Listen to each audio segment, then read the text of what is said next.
အစပြိုးချင်းမင်းတန်းကအရန်ကိုစနစ်ကြပြီးအလုပ်ကြိုးစားတဲ့ဘီတုကပညာရှင်တစ်ယောက်ပါသူ့ရဲ့ချစ်သူနှင်းနူးကတော့စိတ်ကူးရင်ဆန်ပြီးပကြီးဆွဲရတာဝါသနာပါတဲ့အမှုပညာရှင်မလေးတစ်ယောက်ပေါ့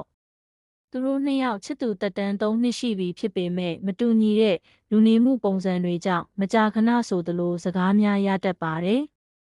နှစ်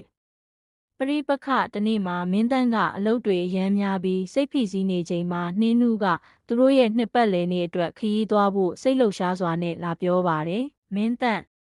ငါတို့ဒီလကုန်ရင်တောင်ကြီးဘက်ခရီးထွက်ရအောင်လားပန်းတွေလည်းလှနေမဲ့အချိန်ပဲမင်းတန်းကကွန်ပျူတာရှေ့ကနေမျက်မှောင်ကျုပ်ပြီးလှည့်ကြည့်လိုက်တယ်နင်းငါအခု project အသစ်တစ်ခုရထားတာနင်သိတယ်မလားအချိန်မရှိဘူးနင်ကအမြဲတမ်းကိုယ့်အလုပ်ကိုအလေးမထားဘူးနော်ဒီစကားကြောင့်နှင်းနုဝမ်းနေသွားပြီးအခန်းထဲကထွက်သွားပါတယ်အဲ့ဒီညကစပြီးသူတို့ကြားမှာတိတ်ဆိတ်ချင်းတိုင်းကြီးချသွားပါတော့တယ်သုံးသင်ခန်းစာရက်အနည်းငယ်ကြာတော့မင်းတက်အလုတ်ကပြန်มาဖျားပြီးအိမ်ပြန်ရောက်လာပါတယ်နှင်းနုကစိတ်ကောက်နေတော့မဲလို့သူထင်ထားပေမဲ့အိမ်ရောက်တဲ့အခါမှာတော့သူအကြိုက်ဆုံးစွပ်ပြုတ်ပူပူလေးနဲ့ဆေးတွေအစင်သင့်ပြင်ထားတာကိုတွေ့လိုက်ရတယ်စပွဲပေါ်မှာလည်းစာလေးတစ်စောင်တင်ထားတယ်ငါအတွက်ခရီးသွားရတာထက်နင့်ဘေးမှာရှိနေရတာကပိုအရေးကြီးပါတယ်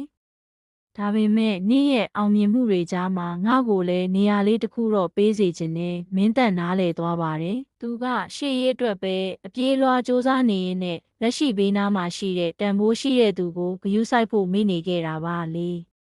အဆုံးသက်နောက်နေ့မနက်မှာတော့မင်းတန်းကနှင်းနူးအတွက်ကော်ဖီကိုယ်တိုင်ဖြော်ပြီးနိုးလိုက်ပါတယ်သူကခရီးသွားဖို့လက်မှတ်2ဆောင်ကိုလည်းစပွဲပေါ်တင်ထားခဲ့တယ်